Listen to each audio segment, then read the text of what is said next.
listener production. Welcome to the Motorsport Brief. We have looked over our guest list from the past 6 years and realised there's a decent name missing from the Supercars pit lane, so I reckon it's time we fix that. G'day everybody, Rusty here. Welcome to another ep of the Shortcast. I'm in Invercargill at the bottom of the South Island in New Zealand as I record these intros. Next stop, Antarctica. It is cold, but I'm here for what should be an epic rally. It is the southernmost national motorsport event in the world. The Southern Lights Rally has a few stages in the dark too. We don't often see that these days. Molly Taylor, her co-driver Andy Sarandis, and another Aussie-based navigator Ben Searcy, and more have all come over the ditch to take part. Really cool. Ben's alongside Emma Gilmore, who is joining us on a feature episode soon too. Hayden Padden, who you can find in our library, is car one on the road. He has jetted back in from Europe to take part in this. It should be awesome. Now, a quick thanks to all of you who took part in our survey recently. We have emailed the winners of our Super Cheap Auto gift vouchers, and I'll do a post to announce those winners soon too. I really appreciate your passion for the pod and the time that you took to complete that. Thank you again. Now, standing by in Queensland is the 2014 and 2021 Bathurst winner, Chaz Mostert. Hot off the back of his performance in Perth and a gritty drive with loads of passes in Darwin there for Walkinshaw Andretti United. He's a dad now and enjoying that special time of life. Plus, Mozzie is racing a very cool GT car and running his own team too. Start the clock. We've got a bit to cover. Hello, mate. Welcome to the garage. It is great to get you on. Yeah, Rusty. Well, thanks for having me. I've been seeing the last ones you've been doing, and I mean, like, when am I going to get the call up? So I've been a little bit quick, to be honest. We should have done that a long time ago. I apologise. Hey, we're talking to you post the Darwin round, the debrief, if you like. What are the kind of positives and what do you feel needs tuning, needs work? Yeah, I wish you spoke to me after Perth because it would have just been all positives. But no, Darwin was definitely a challenging weekend for us. Just didn't. Probably some of our mindset going into the weekend and the concerns around the super soft tyre probably really hit the nail on the head there. Our car just wouldn't quite hook up on that tyre for whatever reason. We didn't go there crazy out of our window compared to where we were at Perth. So for whatever reason, our car just didn't quite complement that tyre, that heat, all those kind of things. So, we tried a lot from Saturday to Sunday. So I can only thank the team so much for putting as much hard work as they did. We just still didn't quite get the result. So even though we didn't quite get the direction from those changes from Saturday to Sunday, at least we can cross a lot of things off the list and look into other things that we didn't try. So overall, tough weekend. Saturday was a highlight. It was cool to have still a good race car and pass heaps of cars and get some points. Unfortunately, Sunday, we probably would have ended up around probably the 12th, I thought, if we didn't have a bit of a pit stop drama with the wheel nut. So still good fight backs, good resilience, but just obviously to beat those bulls and try and challenge them in the championship, you got to be up the pointy end, and we just weren't there on the weekend. I love that word, resilience. The Cheeseburger Chase. Did you make this conscious thing when you got back to the garage to go, right, I got to turn this into something somehow? Where did that come from?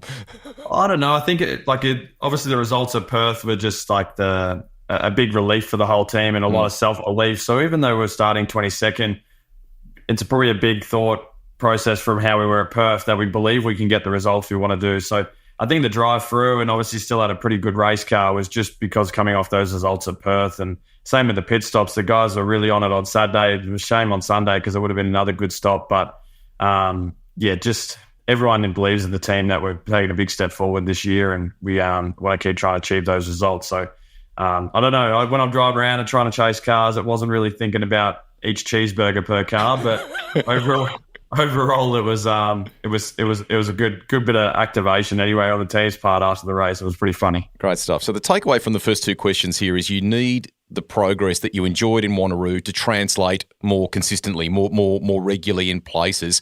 Are the ingredients there for that, Chaz, do you reckon? Yeah, the car's in a lot better window this year. Like last year, we changed so much with the car and never really found a direction. And probably the key word I use this year is just the team worked extremely hard in the brake and got the fundamentals of the car right.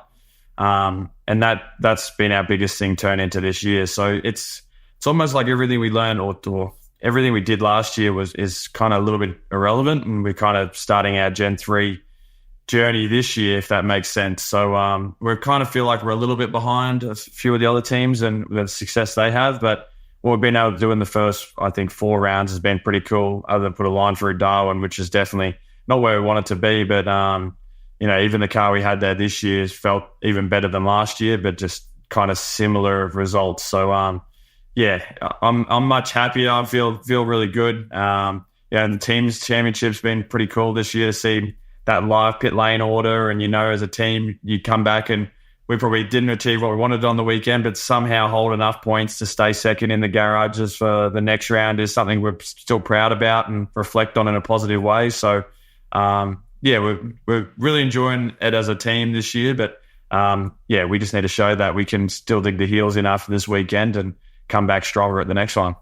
Ryan Wood's shown some flashes of that raw talent that we know that he has. It's probably about a kind of polish, I guess, and maybe conversion. What have you seen in him, and are you offering a little bit of guidance on that side of the garage?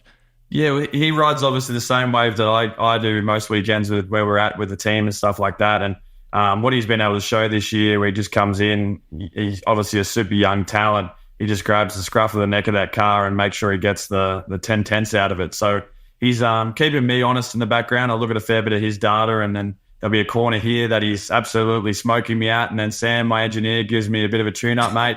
The car can obviously do it. The young fella's showing you how it's done. So he's pushing me to hold new lengths. But I think the weekend would be kind of good for him too to, come off Perth. And it's when you're a young fella coming in, you sometimes think, it's not that it's easy, but you're like, it's all making sense. We'll keep rolling.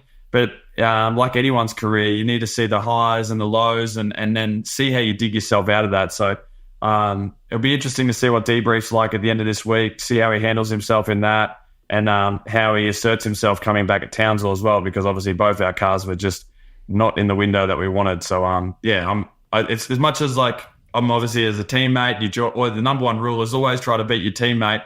It's always so cool to see how a young fella and the differences between yourselves and what you were at that age and how you came in. And there's definitely a difference between me and Ryan, but he's someone pretty special. Hopefully he doesn't watch this because his head's already getting so big now. But he's done everything right so far as a teammate this year. He's been asserting himself. He's been giving as much feedback as he can. Even on track at Perth, we raced clean together, starting off the front row. He's a real good guy to be teamed up with this year. Seems like yesterday you were that young bloke. Hey, third in the championship standings. You talked about the teams there a moment ago, and you've taken us to that point. Townsville is next. Are you looking forward to that? What's the key to kind of conquering there in the Gen 3 era? And do you feel like the Mustangs will have a better chance of taking on those bulls? Yeah, like I said, the year's been a lot better for us. I'm excited for Townsville. I love Darwin around. I love Townsville around. Always the public there are just so happy to have us there. So even though we had a bad weekend result at Darwin, I was still come out of there like, wow, that was such a cool weekend. So Townsville's a pretty special place for me. My NRL team's from there, so that's always a good one as well. But back to a street circuit, I think the ingredients on the soft tyre, if our car can be back in its window like Perth, would be quite strong there. But saying that, I'm also excited to see what the engineers cook up to see what overall package we can keep pushing. So the aim of our game this year is, which I keep trying to push the team, is to be aggressive. Let's, even though we have a bad weekend, make sure that we keep trying to make our overall package get better. Even though we have a win at Perth, it doesn't mean we shouldn't be trying things because, like I said, the guys are racing in the championship. Their bad days like a third or fourth at the moment. So we need to make sure when we get back to the super soft tyre or even when we're on the soft tyre that we keep pushing the limits of our car. And there's plenty of things we haven't quite tried yet, and we are going to use these race weekends as that as well. Great chat with you and Jess Yates for the broadcast there in the Northern Territory. Some of the conversation was around fatherhood. That's a big life change, right? But how good. That has been great for you, I think, away from the track. I can tell even in your demeanour in this chat. Yeah, it's pretty crazy. He's just come out to 3 months. She's amazing. You could have a really bad day at the racetrack and then you just flick through a couple of photos in your gallery and you go, what are you even worried about, honestly? You go home, just get one little smile. It's I don't know. It's crazy when I talk to some people like Reynolds or Who else has got kids in the category? Or even like Adam, like my old engineer, Yep. and you get this debrief about how family life's going for him and how parents are so proud of their kids. And when you're a bit younger, you're kind of like, oh yeah, yep, cool, hearing so much about your kids, and you maybe don't soak in it that much because you just don't understand.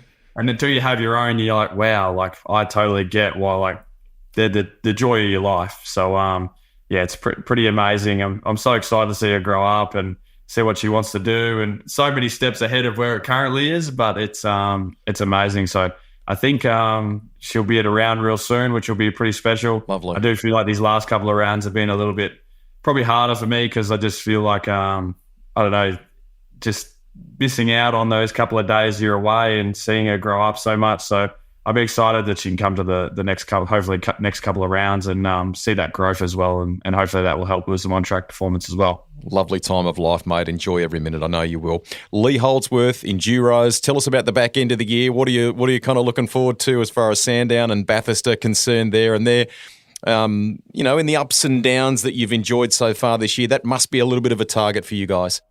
Yeah, 100%. Last year, our enduro campaign just was really hard for Lee and for the whole team as well. I mean, Sandown was probably one of the worst results we've probably had ever, and I'd say even Lee as well. We just didn't feel competitive all weekend. I think our cars had no pace. So it was so cool to be going back to Sandown to have that enduro, couple enduro races with Lee. I felt it was so bad for a lot of the co-drivers where we just had Bathurst those last couple of years, and so I'd love to see that enduro campaign grow back to at least the 3 rounds and get that enduro cup type stuff going back on, because it's a championship within a championship, and like the pit lane stuff this year is always something to play for.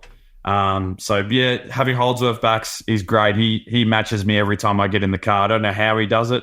He also balancing real estate life now, and I know this year will be something pretty personal for him too, with the family. With a bit of tragedy going, obviously losing his old man this year, and I know Bathurst and Sandown will be pretty heavy on his heart because obviously the Holdsworth family's so much into racing, and they're such a beautiful family. So yeah, we want to get the result this year, and I know that will be something pretty important for him as well. And just looking forward to having him back in the car and big points races, and having a guy like him beside you can make or break your championship. So I know he normally makes it for me instead of breaking it, so I'm very lucky to have it.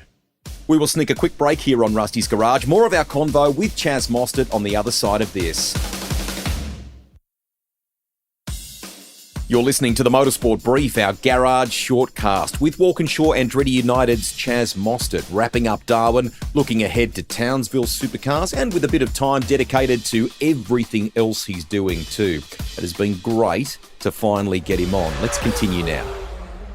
Another project where we bump into each other from time to time is the Shannon's Speed Series. Right, so firstly, the Ferrari that you drive there, what is that thing like? It looks so damn cool. Yeah, it's unbelievable. I mean, pretty lucky to drive a few different manufacturers now in GT3, and anytime you can get in a GT3 is just a real different approach to what we normally have with supercars. So I really like getting in those cars just to keep me thinking outside the box of how to drive a race car, instead of just being so black and white of how a supercar you need to drive it. So it's Ferrari stuff came along, which is pretty cool. Obviously, the connection came with Adam DeBore and him joining the Arise Racing team. And he said, come on, you got to come drive this for me next year. And I'm like, well, I'm doing so much already.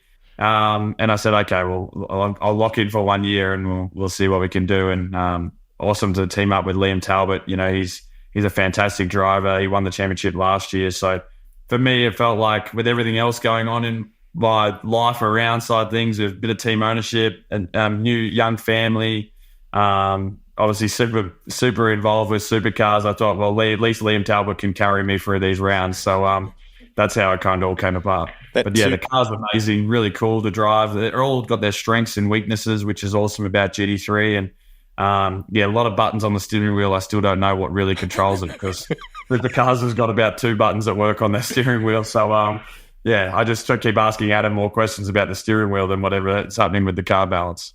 I think he tells me that 296 GT3 is quite a specific beast. That if you make a finite or a little change, it's really specific. Is that right?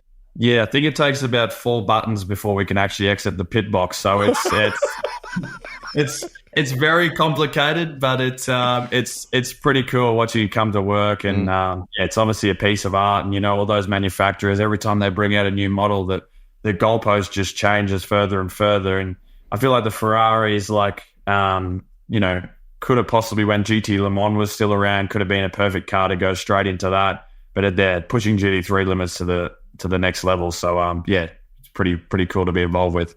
You mentioned a second ago too that separately a bit of team ownership, co-owner, Method Motorsport, running the McLarens, the growth of GT4. Tell us about that, and are you enjoying that side of it? A couple of young blokes behind the wheel too. Yeah, it's something super exciting, and I honestly blowing our expectations out of the park. I mean, it was such a big ask for someone without much business knowledge to go, right, I'm going to start our own race team. And luckily I've got great people in my corner like Guy McIntyre, which is a part owner as well. So, which makes it a lot easier in my mind. But growing pretty quick, we decided to basically jump straight in the deep end. Let's just go tackle the 12 hours. So ran our 2 cars there. We were on for a really good result until they hired this driver to come in, and he hit the fence at the top of the hill. So he's basically been sacked from his own team. But the young guys that we had at 12 hour and some of them are carried over in the series are doing a fantastic job, and just watching these baby GT cars basically, which kind of have a lot of same characteristics of GT3. And these guys are all driven different things, from Porsches to Trans Am, and watching them get in this car and push the limits of it is something pretty cool and passionate, and learning their personalities and being on the start of a lot of those young guys' journey and where they're going to end up, and seeing the talent is something pretty amazing. And I think from GT4 to GT3 here in Australia, it's a perfect category now that we're getting the SRO involvement to see hopefully more Australian and New Zealand drivers do the series here and then have the opportunity to go pick up a manufacturer drive overseas. Because when you go to Spa 24 hour and you see 72 GT3 cars on the grid for 24 hours around there is just unbelievable. And if any of those drivers want to try and take that direction, it'd be awesome to have that experience in Australia of those cars. So when they go versus those internationals, that they put their best foot forward and hopefully, make a career of driving in those type of cars. Is there an end goal or objective? Is that something you'd like to achieve in that sort of ownership position? Well, I suppose in my mindset is just keep jumping in the deep end and keep trying to swim. But I feel like it is also a moment you need to learn a lot as well. So at the moment, the GT4 category is, the cars are so fantastic to work on. They're so controlled from a series element that it's going to give me time to learn to create the right structure and the right team environment to then hopefully create that success. And I mean, a lot of that is having great people involved, and this year has been fantastic for our first year to have the amazing drivers that we have had, and then also complementing a little black book of all the awesome connections I've had from Supercars over the years, and bringing some guys out of retirement that know how to swing spanners, or even current engineers that are in Supercars at the top level to come and help us on those weekends as well, and just we're only 3 events in, and we're changing constantly each week, and so it's just cool to have that involvement. So at the moment, the end goal, I'm really open to where we go. I just love the GT space, and I must not lie, I'd love to at one day maybe possibly run a GT3 at the Spa 24 hours as a Team Australia type element or something like that. But we gotta walk before we run, and the GT4 category is something perfect for that. And there's some big players in GT3 here in Australia, so I don't think we're really up for that task yet, but we'll just keep chipping away. Make that happen, mate. That's a great story if you can. Now, as we near the finish here, you have proudly championed that No Social Hate initiative, something that I feel very strongly about too. Can we just kind of check in there? Is it better, or are we in need of work? How is the sport and the kind of community doing on that front? And balance, Chaz, isn't something that's always easy to be achieved in that space, because we want people to have a view, right? And we want them to be passionate supporters, but at the same time, play nice, don't we?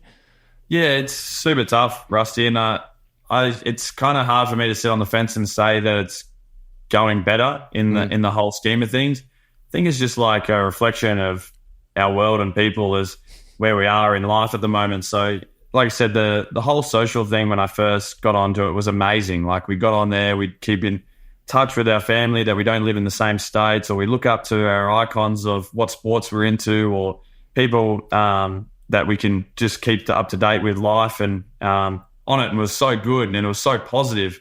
But then I don't know, it just took a real turn that there was no actions that could happen to people for being so negative and bad on there. And now you can still make fake profiles and still troll people, and I don't know what kick they'd get out of it, but I mean, I would get more of a kick out of being positive on there and trying to pick up an athlete that's had a really bad weekend. Like for me personally, I didn't have a great weekend results, and what means the most to me, it pulls me out of this funk, is getting on those social platforms and seeing those fans and supporters that will back us to the absolute limit and saying, don't worry, Chaz, you'll turn it around. And at the moment, you're sitting in the moment, go, I don't know how I'm going to turn this around, but geez, that person believes in me. That's so cool. And it just gets you back into work and on the right thing. So I know I find energy in the positive side of things, and I just wish that people could find that same enjoyment from backing those, putting more positive into it than negativity. So I'm worried about the school element. I got my dad now, and I'm worried in 10 years' time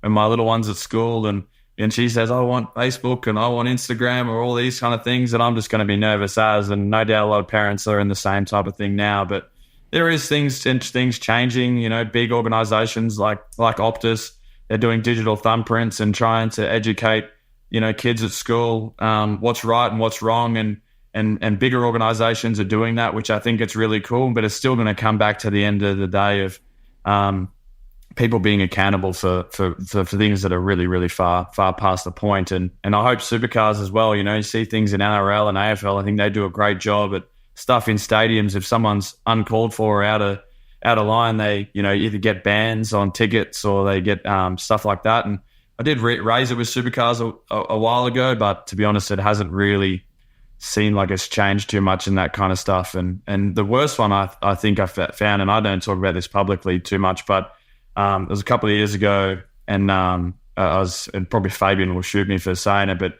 I had Fabs in our driver parade car. We're going around Bathurst, and he's got his kids with him, and it was a really beautiful moment to be able to go around and see the fans, and as the drive parades are, and this one guy down at the Chase was just absolutely sledging him from those couple of years ago at Penske, and man, it was just so uncalled for, and that guy, there was no repercussions for him to be doing that, and he had his kids in the car. I think it was pretty disgusting, to be honest. But So yeah, I just want people to be positive at the track and happy, and look, you back your driver for a reason, but doesn't mean you should go out for other drivers or teams in negative ways. Just put more positivity into it.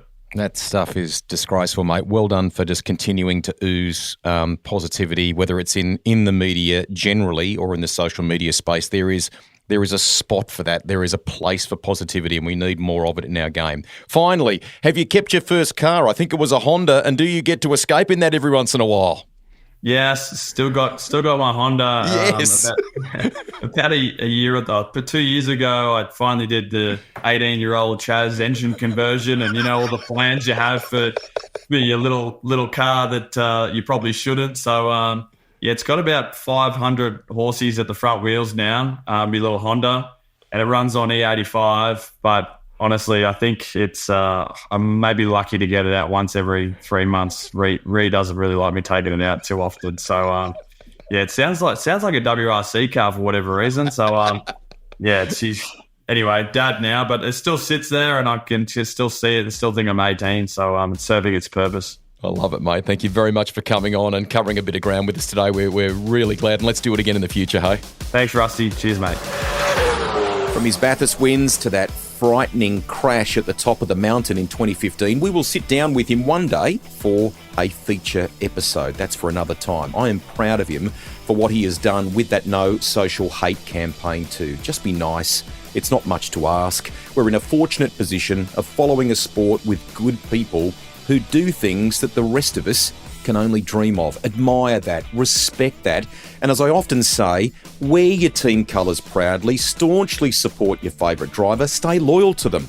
But it's all about the way you articulate your view, and having a different opinion, a differing opinion from another fan is okay. We don't have to all agree. There's a feature episode we released recently that you should check out at some stage too, and while at first glance you might go, He's a bike guy. His story is more broadly appealing than that. The idea actually came about when the latest members were inducted into the Australian Motorsport Hall of Fame at the F1 Grand Prix at Albert Park in March. That's where Craig Dack was inducted, and he is a very worthy inclusion too.